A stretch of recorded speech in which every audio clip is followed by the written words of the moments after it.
sara dan kebohongan publik gitu. Jadi bukan penistaan agama. Jadi sebenarnya yang mana yang benar, Pak Sandi? Apakah karena penistaan agama atau karena yang tadi yang saya sebutkan tadi, sara dan kebohongan publik itu? Nah, kelihatannya sekarang ini, ya silakan Pak. Baik, jadi tadi kita sudah pada tahapan itu bahwa yang disangkakan kepada Pak Yusuf Manukulu terkait dengan pasal 28 mentransmisikan, mendistribusikan. Jadi poinnya, kalau terbukti Pak Aman Suherman itu pembohong, maka tindakan transmisi itu, distribusikan itu menjadi terbukti juga. Gitu ya. Sehingga pertarungannya itu adalah apakah yang disampaikan oleh Pak Aman Suherman sebuah kebohongan gitu ya. Nah, itu kan perlu diuji. Apakah kalau saya mengaku sebagai juara kelas 1 tingkat kecamatan di kampung kami itu sebuah niat jahat gitu. Ini kan harus dinilai niat jahatnya. Apakah kalau saya mengaku sebagai pendeta gitu ya, tapi saya tidak ada niat jahat, apakah itu sebuah tindak pidana? Nah, kita sebenarnya melihat dalam posisi itu.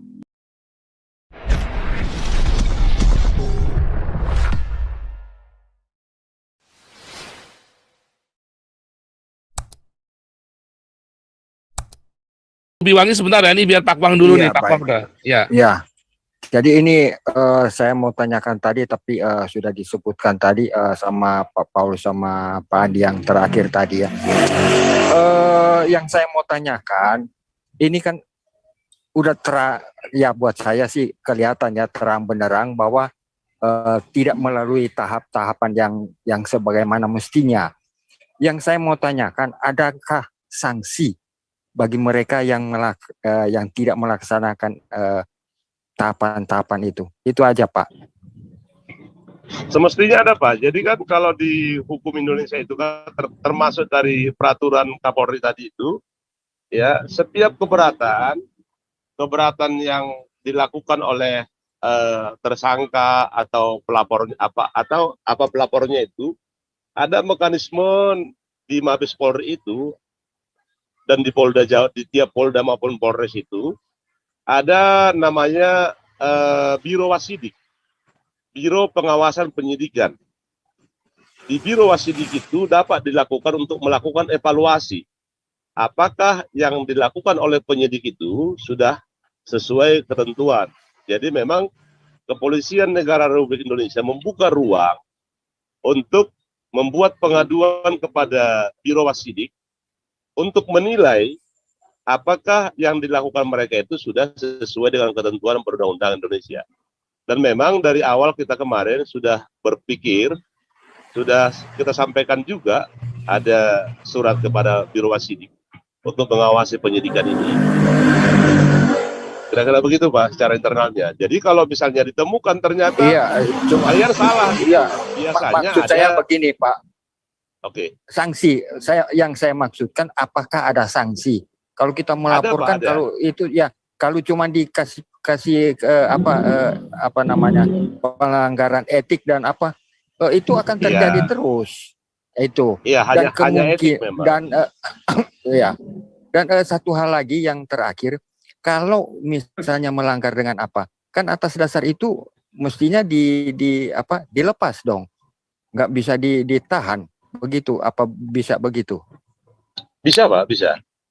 Biro Wasidik itu terkadang dalam putusannya itu membuat rekomendasi, meminta kepada penyidik itu, karena ini misalnya dari hasil gelar perkara itu tidak ditemukan cukup bukti, maka rekomendasi dari Biro Wasidik Bareskrim itu, misalnya melepaskan tersangkanya, atau menghentikan perkaranya gitu.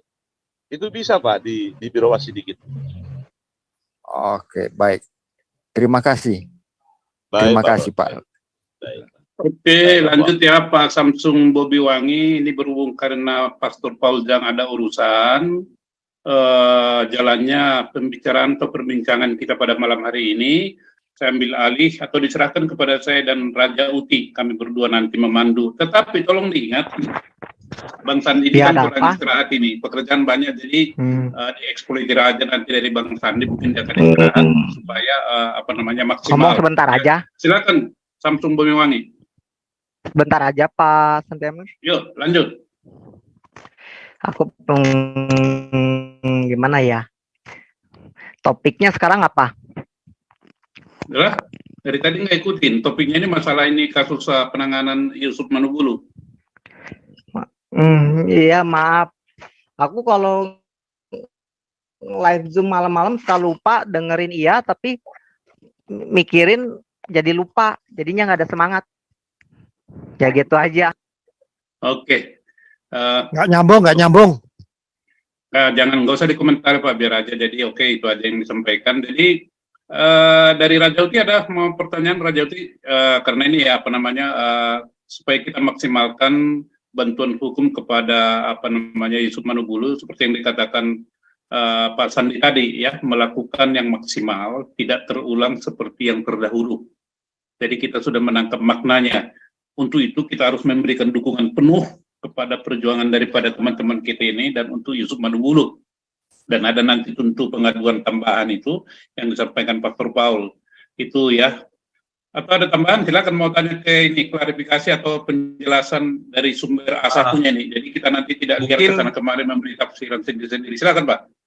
Silakan. Terima kasih Santiamer. Jadi saya sih cuman melihat dari berita yang kemarin masuk di media itu dikatakan bahwa ini kaitan tangkapnya Pendeta Yusuf Manubulu ini karena isu SARA dan kebohongan publik gitu. Jadi bukan penistaan agama. Jadi sebenarnya yang mana yang benar Pak Sandi? Apakah karena penistaan agama atau karena yang saya sebutkan tadi, SARA dan kebohongan publik itu? Nah, kelihatannya sekarang ini, ya silakan Pak. Baik, jadi tadi kita sudah pada tahapan itu bahwa yang disangkakan kepada Pak Yusuf Manubulu terkait dengan pasal 28 mentransmisikan, mendistribusikan. Jadi poinnya, kalau terbukti Pak Aman Suherman itu pembohong, maka tindakan transmisi itu, distribusikan itu menjadi terbukti juga. Gitu ya. Sehingga pertarungannya itu adalah apakah yang disampaikan oleh Pak Aman Suherman sebuah kebohongan gitu ya. Nah, itu kan perlu diuji. Apakah kalau saya mengaku sebagai juara kelas 1 tingkat kecamatan di kampung kami itu sebuah niat jahat gitu. Ini kan harus dinilai niat jahatnya. Apakah kalau saya mengaku sebagai pendeta gitu ya, tapi saya tidak ada niat jahat, apakah itu sebuah tindak pidana? Nah, kita sebenarnya melihat dalam posisi itu. Apakah saya misalnya membacakan satu kejadian satu, kemudian isinya tidak sama dengan satu kejadian satu sebuah tindak pidana? Nah, kira-kira perdebatannya seperti itu, Pak Raja Uti. Oke. Jelas Pak. Jadi artinya ya sekarang masalahnya itu masalah konten ya Pak ya. Konten yang disampaikan itu apakah betul, hanya transmisi aja. Hanya transmisi, bukan berarti ada niat untuk menghina atau menista. Oke. Tidak ada Pak, tidak ada. Saya kira sementara itu dulu Pak Santiamer. Baik. Mungkin ya rekan-rekan yang lain ada yang Saya boleh nanya? Boleh nanya? Singkat aja Pak ya, Pak Sandi itu masih ada urusan lain, singkat aja nanti di klarifikasi aja Pak. Silakan Ya. Pak. Kan tadi disebutkan akan ada peradilan, ya. Saya tadi dapat informasi dari teman saya. Jadi kalau polisi kalah, ya, sanksi administratif, sanksi disiplin termasuk pidana, Pak. Nah, pidana pun ada pasalnya nih, ya. Dia polisinya yang dipidanakan. Apa mungkin nggak, Pak Sandi? Iya. Jadi memang penyalahgunaan kewenangan itu kan kalau itu dilakukan dengan itikad jahat, itu perbuatan pidana. Tapi kalau penyalahguna, iya, polisinya. Iya, oke. Jadi dilakukan tergantung niatnya. Jadi kalau penyalahgunaan kewenangan tidak dibarengi dengan niat jahat itu administratif, ya, itu terkait dengan kode etik. Tapi kalau didasari dengan mens rea untuk merugikan orang lain, itu perbuatan pidana, Pak. Ya, ya kalau bisa kalau polisi yang nakal-nakal ya, jadi pidanakan aja gitu. Iya. Ya itu aja Gitu, Pak. Mas Santiamer ya. Oke, jadi Pak Sandi sebagai penutup, Pak Sandi, apa yang diharapkan dari kita ini Pak Sandi, ya, dari teman-teman kita Galarua ini, terbuka Baik. saja gitu, nggak apa-apa ya, sebagai closing statement. Baik, jadi Bapak Ibu semuanya, ini persoalan kita bersama, pergumulan apa yang terjadi kepada Pak Yusuf Manubulu adalah pergumulan kita bersama. Kemudian saya kira Bapak Ibu sangat mengenal Pak Yusuf Manubulu dan keluarganya seperti apa, gitu ya. Kami tim advokat, tim kuasanya Pak Yusuf Manubulu, berkomitmen untuk mendampingi Pak Yusuf Manubulu sampai persoalan ini selesai. Kira-kira begitu, Bang Santiamer. Baik, terima kasih Sandi Sidukir ya, yang saya tahu tidak mungkin kemarin itu nggak istirahat itu di Bandung. Jadi teman-teman kita ini Yusuf Manubulu perlu kita semangati, perlu dibantu juga para pengacara ini. Sebenarnya saya kenal ini pengacara, memberikan langsung ya apa namanya itu bantuannya, karena hanya dengan ditelepon mereka langsung turun ke mana, menjumpai Yusuf Manubulu sebelum dibawa ke Bandung ya, langsung mereka datang menemani. Jadi terima kasih banyak Sandi. Hal-hal lain nanti berkomunikasi dengan kami ya di Galarua ya. Tuhan memberkati. Siap, Bang. Terima kasih Bang Salam, Sandi. salam semuanya, salam semuanya. Ya. Yo, oke. Sampai lain waktu kita berdiskusi lagi. Baik. Silakan Raja Uti dipandu Pak. Saya lagi ada bikin apa nih slide. Silakan. Waduh. Nah, ini negara aneh-aneh kita. Jadi kita bergerak dari ini aja, case satu ini yang sebenarnya berulang-ulang. Tapi tidak ada bosan-bosannya kita untuk membicarakannya, terutama akar masalahnya ini sebenarnya apa? Di balik daripada fakta atau kejadian ini apa namanya penyebabnya ya. Nah, ini yang harus kita bahas, nanti merupakan suatu masukan bagi ya para penyelenggara negara ini. Nah, apakah ini merupakan satu pertentangan tersembunyi ya orang-orang tertentu dengan pemerintahan yang sekarang ini? Apakah begitu kan, saling menjatuhkan sehubungan dengan tahun politik? Tetapi kalau kebiasaan ini berulang-ulang setiap terjadi tahun politik ya susah, yang terganggu itu kan rakyat. Ya, jadi para bohir ini stoplah gitu ya. Stop berpolitik identitas dan lain sebagainya. Silakan Rajuti. Oke. Ini sebelum, artinya Santiamer kan tetap ada di sini karena kan yang paling update kan dengan kasus ini. Kalau saya kan kebetulan kan tidak terlalu update dengan kasus ini. Jadi kemarin berarti sudah ketemu dengan keluarganya Pendeta Yusuf Manubulu. Ya syukurlah, sudah bicara dengan istrinya, sudah bicara dengan keluarganya, karena ada isu-isu yang beredar di luar Santiamer bahwa Galarua itu sengaja mengambil berita ini sebagai alat untuk mencari donasi gitu ya, tanpa seizin keluarga. Tetapi hari ini terbantahkan sesudah pertemuan Pak Santiamer dengan keluarganya Pak Yusuf Manubulu dan tim pengacaranya. Jadi artinya kita bisa bersinergi dengan keluarga dan tim pengacaranya Pak Yusuf Manubulu ini. Jadi sudah mulai ada framing maupun narasi ke arah sana gitu. Ya seperti yang tadi dibilang ini, salurannya satu pintu. Buat satu got gitu Pak, gotnya mengarah kepada kolam renang gitu Pak, ceritanya begitu.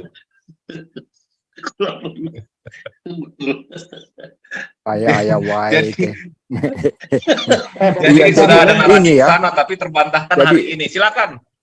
Iya, Santiamer, saya melanjutkan ini Pak. Silakan ya. Pak Kuang. Iya. Saya melanjutkan itu. Ini adalah bukti bahwa ketulusan hati, bahwa kita ini baiklah, kita ini bersatu dalam arti kita saling membagi informasi dan kita saling menasehatkan satu sama lain agar hal-hal buruk tidak terjadi. Lah kalau sesama Kristuber, sesama kita ini saling menyerang, Lah itu akibatnya kita lemah. Lemahnya di mana? Celah-celah yang bisa dijadikan itu oleh pihak lawan, nah dengan gampang. Nah itu akan jadi, misalnya kan berbagai pengalaman dan berbagai masalah kita bisa atasi. Lah ini pelajaran. Jadi memang Pak Paul juga selalu kan bilang, ayo rekan-rekan yang lain, kita saling merapat, kita saling bergabung, dan kita saling tukar informasi supaya kita bukan ceritanya kuat, tapi kita dalam artinya kalau kita tidak bersatu, kita sama kita saling menyerang, lah apa jadinya? Ya orang ketiga yang akan menguasai. Kan jelas ya Pak Raja Uti, di dalam perkembangan ekonomi juga kan begitu. Di dalam berbagai masalah, kalau sesama keluarga itu, sesama saudara, itu tidak akur, ya udah, akhirnya orang lain, orang yang di luar yang akan menguasai. Itu aja yang ingin saya sampaikan Pak Raja Uti. Oke, terima Lanjut. kasih Pak Kuang. Jadi memang kadang-kadang sulitannya ini memang para YouTuber Kristen atau Kristuber ini dipisahkan dengan berbagai dogma, juga dengan berbagai kepentingan. Ada yang hanya sekedar mencari konten gitu ya, ada yang memang mencari uang dari sini, ada yang memang ya murni untuk injilan. Nah, ada yang memang senangnya memang berdebat kusir gitu. Jadi macam-macam Pak. Nah, kemudian dibangunlah narasi-narasi untuk menjatuhkan. Kira-kira channel mana yang viewernya banyak. Masuk dulu saya ingat channelnya Pak Yusuf Manubulu ini ketika viewernya sangat banyak ya, waktu itu sampai puluhan ribu sekali live, itu ada yang menyerangnya itu dengan habis-habisan gitu supaya channel itu hancur gitu. Jadi tadi juga sering diserang Pak, channel Zoom-nya Pak Paul ini sering diserang juga, tetapi tidak bisa hancurkan sampai sekarang kan, sejauh ini bertahan. Karena apa? Ya karena memang murni gitu, memang untuk ini, untuk menyatakan kebenaran dan membela Pancasila gitu ya. Nah, itulah yang kita harus lihat ke depannya ini, bagaimana supaya menyatukan pemikiran ya, supaya jangan terulang lagi. Jadi ini kan sekarang kan sudah beralih kan, tadinya kan selalu yang diserang itu adalah masalah penistaan gitu ya. Ini sekarang sudah masuk kepada ranah kebohongan publik, ranah SARA gitu ya. Aduannya seperti itu. Nah, ini yang kita harus sikapi dan perhatikan di masa yang akan datang. Kira-kira begitu, Pak Kuang. Ya mudah-mudahan nanti semakin ke depannya akan semakin baik. Oke, ini ada saudara kita